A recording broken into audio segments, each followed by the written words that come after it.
بسم اللہ الرحمن الرحیم۔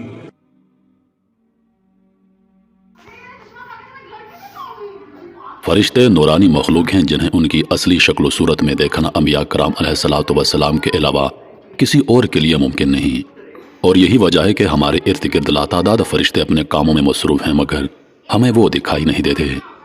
اگر وہ انسانی شکل اختیار کر کے ہمارے سامنے آئیں تو پھر انہیں دیکھنا ممکن ہے۔ انسان کی نسبت فرشتے عظیم مخلوق ہیں اور ان میں بھی بعض چھوٹے ہیں اور بعض بڑے۔ فرشتوں کے پر، فرشتوں میں بعض کے 2 پر ہیں اور بعض کے 600 پر۔ قرآن کریم میں اللہ پاک کا ارشاد پاک ہے، اللہ تعالیٰ ہی کے لیے تمام تعریفیں ہیں جو ابتدا آسمانوں اور زمین کا پیدا کرنے والا ہے اور 2 3 4 پروں والے فرشتوں کا اپنا قاصد پیغمبر بنانے والا ہے۔ بعض روایات کے مطابق جبریل امین علیہ السلام کے 600 پر دیکھے گئے ہیں اور ہر پر نے آسمان کو گھیر رکھا تھا۔ ان کے پروں سے مختلف رنگ اور قیمتی موتی بکھر رہے تھے۔ فرشتوں کے قد و قامت، وہ فرشتے جنہوں نے عرش اٹھا رکھا ہے ان کے قد و قامت کے بارے میں حضور نبی کریم صلی اللہ علیہ وآلہ وسلم کا فرمان ہے، مجھے ان میں سے ایک فرشتے کی قد و قامت بیان کرنے کی یہ اجازت ملی ہے، اور اس کا وجود کتنا بڑا ہے اس کا اندازہ اس بات سے کیا جا سکتا ہے کہ اس کے کان کی لو سے کندھے تک کا درمیانی حصہ اتنا لمبا ہے جتنی 700 سال کی مسافت۔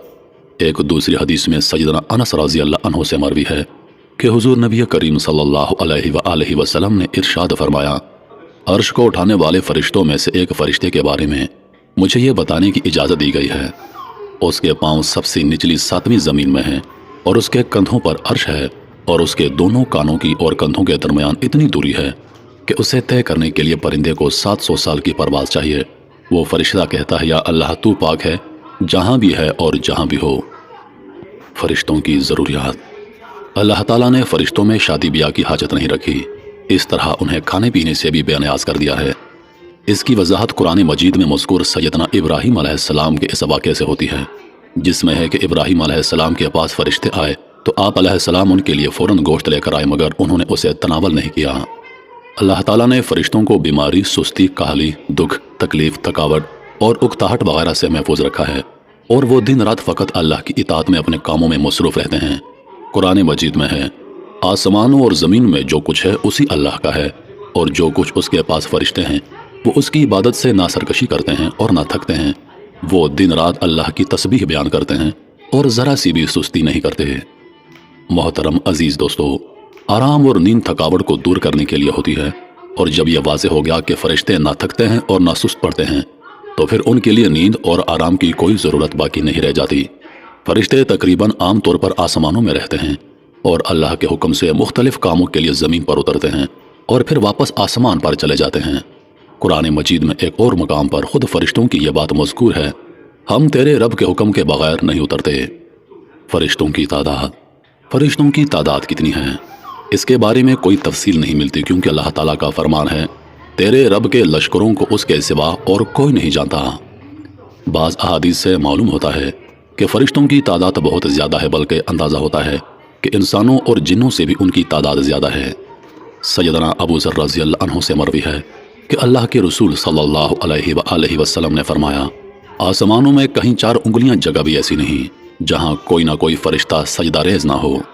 سیدنا عبداللہ بن مسعود رضی اللہ عنہ سے مروی ہے کہ اللہ کے رسول صلی اللہ علیہ وآلہ وسلم نے فرمایا، قیامت کے روز جہنم کو اس حال میں لایا جائے گا کہ اس کی 70 لگامیں ہوں گی، اور ہر لگام کے ساتھ 70,000 فرشتے ہوں گے جو اسے کھینچ کر لا رہے ہوں گے۔ فرشتوں کی ایک اہم خاصیت، فرشتوں کی ایک اہم خاصیت یہ بھی ہے کہ وہ اللہ تعالیٰ کے حکم سے اپنی شکل و صورت کے علاوہ کوئی اور صورت اختیار کر سکتے ہیں۔ یہ صورت کسی ایسے انسان کی بھی ہو سکتی ہے جسے دیکھنے والے پہچان لیں۔ انسانوں کے علاوہ کسی اور روح کی صورت اختیار کرنے کی فرشتوں کو طاقت ہے یا نہیں، اس کے بارے میں قرآن و سنت میں کوئی صراحت یا ذکر نہیں ملتا، البتہ ان کے انسانی شکل اختیار کرنے کے واقعات ضرور ملتے ہیں، اور انہی سے اندازہ ہوتا ہے کہ فرشتے اللہ تعالیٰ کے حکم سے دیگر شکلیں بھی اختیار کر سکتے ہیں۔ سیدنا ابراہیم علیہ السلام کے پاس فرشتے انسانی شکل میں آئے اور ابراہیم علیہ السلام ان فرشتوں کو پہچان نہ پائے۔ پھر فرشتوں کے بتانے پر آپ علیہ السلام کو معلوم ہوا کہ یہ انسان نہیں ہے بلکہ فرشتے ہیں۔ سیدہ مریم علیہ السلام کے پاس جبریل امین علیہ السلام انسانی شکل میں تشریف لائے تھے، اور جبریل امین علیہ السلام سوائے 2 مرتبہ کے ہر مرتبہ نبی کریم صلی اللہ علیہ وآلہ وسلم کے پاس انسانی شکل میں تشریف لائے۔ فرشتوں کی طاقت۔ اللہ تعالیٰ نے فرشتوں کو انسانوں اور جنوں سے کئی گنا زیادہ قوت و طاقت عطا کر رکھی ہے۔ حضور نبی کریم صلی اللہ علیہ وآلہ وسلم نے جب طائف کے مقام پر وہاں کے لوگوں کو اسلام کی دعوت پیش کی تو آپ علیہ السلام پر وہاں کے لوگوں نے ظلم و جبر کی انتہا کر دی اور حضور نبی کریم صلی اللہ علیہ وآلہ وسلم کو لہو لہان کر دیا۔ تو اس مقام پر سیدنا جبریل امین علیہ السلام تشریف لائے۔ انہوں نے آواز دی اور کہا کہ اللہ تعالیٰ حضور نبی کریم صلی اللہ علیہ وآلہ وسلم کے بارے میں آپ کی قوم کی باتیں سن چکا ہے، جو انہوں نے آپ کے خلاف اقدام کیا وہ بھی دیکھ چکا ہے۔ آپ کے پاس اللہ تعالیٰ نے پہاڑوں کا فرشتہ بھیجا ہے، آپ ان لوگوں کے بارے میں جو چاہیں اس فرشتے کو حکم دیں۔ اس کے بعد پہاڑوں کا فرشتہ مخاطب ہوا، اس نے حضور نبی کریم صلی اللہ علیہ وآلہ وسلم کو سلام کیا اور عرض کی، اے اللہ کے رسول، آپ جو حکم دیں گے میں اس کی تعمیل کروں گا۔ اگر آپ چاہیں تو میں دونوں طرف کے پہاڑوں کو ان پر لا کر ملا دوں جن سے یہ پس جائیں۔ اس طرح جبریل امین علیہ السلام کی قوت و طاقت کے بارے میں قرآن مجید میں ہے۔ انہیں حضور نبی کریم صلی اللہ علیہ وآلہ وسلم کو زبردست طاقت والے فرشتے نے سکھایا ہے جو زور آور ہے۔ فرشتوں کا نظام و ضبط۔ فرشتے اپنے ہر کام میں نظم و ضبط کی پابندی کرتے ہیں اور اس میں کسی قسم کی کمی بیشی یا سستی اور کاہلی وغیرہ کا مظاہرہ نہیں کرتے۔ جن فرشتوں کی جب اور جہاں ڈیوٹی شروع ہوتی ہے وہ اس وقت وہاں پہنچ جاتے ہیں اور اپنے کسی کام میں ہلا گلا اور شور شرابہ نہیں کرتے۔ فرشتوں کی موت کا بیان۔ جس طرح انسانوں کی پیدائش اور موت کے مختلف مراحل ہوتے ہیں، فرشتوں کے لیے یہ مراحل نہیں ہیں، یعنی دنیا میں نئے انسان پیدا ہوتے ہیں اور پہلے سے موجود انسان فوت ہوتے رہتے ہیں، لیکن اس کے برعکس جب اللہ تعالیٰ نے فرشتوں کو پیدا کیا ہے تب سے وہ زندہ ہیں اور قیامت قائم ہونے تک جب تک اللہ پاک چاہیں گے وہ زندہ رہیں گے، اور اللہ تعالیٰ کی طرف سے انہیں جو ذمہ داریاں دی گئی ہیں انہیں احسن طریقے سے وہ پورا کرتے رہیں گے۔ لیکن جب قیامت آئے گی تو یہ فرشتے بھی موت سے دوچار ہوں گے اور ایک ایسا وقت آئے گا جب کائنات میں اللہ تعالیٰ کے علاوہ کوئی چیز زندہ نہ رہے گی۔ اسی صورتحال کو قرآن مجید میں اس طرح بیان کیا گیا ہے، زمین پر جو ہیں سب فنا ہونے والے ہیں، صرف تیرے رب کی ذات جو عظمت اور عزت والی ہے وہی باقی رہ جائے گی۔ مزید ایک جگہ فرمایا کہ ہر نفس کو مرنا ہے۔ عزیز دوستو، ان آیات سے معلوم ہوا کہ یہ ساری کائنات تباہ ہوگی اور اللہ تعالیٰ کے علاوہ ہر ذی روح موت سے دوچار ہوگی۔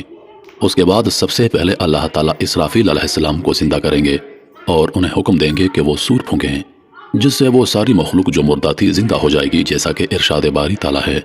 پھر دوبارہ سور پھونکا جائے گا، پس وہ سب کھڑے ہو کر دیکھنے لگ جائیں گے۔ اجماع امت سے یہ بات ثابت ہے کہ فرشتوں پر بھی اسی طرح موت و فنا نے آنا ہے جیسے دیگر تمام مخلوقات پر موت آئے گی، اور اس بات پر قرآن و سنت کے دلائل بھی شاہد ہیں، جیسا کہ فرمان باری تعالیٰ ہے۔ اس ذات باری کے علاوہ ہر چیز نے فنا ہونا ہے، جس میں فرشتے بھی شامل ہیں۔ فرشتوں کی موت کی تکلیف۔ اور جہاں تک فرشتوں کی موت کی کیفیت کا تعلق ہے تو اس حوالے سے قرآن و سنت کے نصوص صحیحہ سے ہمیں کچھ نہیں ملتا، البتہ چند ضعیف روایات اور آثار اس حوالے سے ضرور ملتے ہیں، خصوصاً 4 بڑے فرشتے سیدنا جبرائیل، میکائیل، اسرافیل اور ملک الموت کی کیفیت کے حوالے سے۔ لیکن یہاں یہ بات اچھی طرح سمجھ لینا چاہیے کہ یہ مسئلہ غیبی معاملات سے تعلق رکھتا ہے اور غیبی امور سے متعلق کچھ بھی اس وقت تک بیان نہیں کیا جا سکتا جب تک کہ اس کا ثبوت قرآن کریم یا صحیح حدیث سے نہیں ملتا۔ قرآن و سنت کے ظاہری آثار سے یہ بات سمجھ میں آتی ہے کہ تمام فرشتوں کی ارواح کو ملک الموت ہی قبض کریں گے اور ملک الموت بغیر کسی فرشتے کے روح کے قبض کیے فوت کیے جائیں گے۔